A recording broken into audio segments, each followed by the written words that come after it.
The North Tripura District Police on Thursday arrested a man in connection with a commercial battery theft case registered in Dharmanagar town. The arrested individual has been identified as Juktiram Riang, a resident of the Kuchuchare area.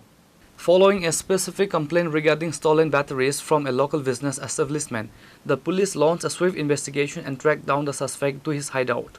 The police have officially registered a theft case and are currently interrogating the accused to recover the stolen goods. Complain পাই অশোক নন্দী নামে Ashok Nandi complain করে বাবার নাম হলো পীযূষ নন্দী আলগাপুর তাহলে আমাদের দোকান আছে তাহলে দোকান থেকে ব্যাটারি চুরি হয়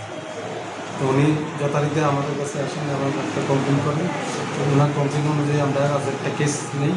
কেসের নাম্বার হলো 40 আন্ডার সেকশন হলো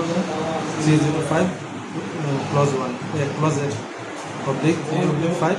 বিএনএসএ আমরা একটা মামলা নিই মামলা নেওয়ার পরে এসআই অরূপ দাস তদন্ত নাম হ্যাঁ সে সিক্রেট সোর্স এঙ্গেজ করে তো সিক্রেট সোর্সের থেকে জানতে পারে একটা ট্রাইবেল ছেলে তো রেল স্টেশনের দিকে ব্যাটারি নিয়ে ঘুরছে তখন সেই অনুযায়ী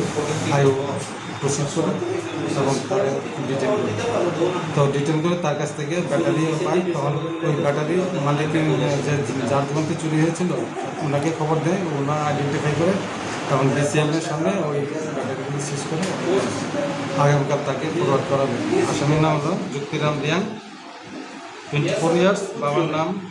রামবাবু রিয়াং বাড়ি হলো কামতাইপাড়া পিএস পয়সা করে এরপরে আমরা খুঁজে দেখলাম ব্যাটারি আমারও কেসের কাছে ব্যাটারি সেই অনুযায়ী আমি কমপ্লেনটা ডাকাইলাম কমপ্লেনটা ওদের Bureau report in Khorang.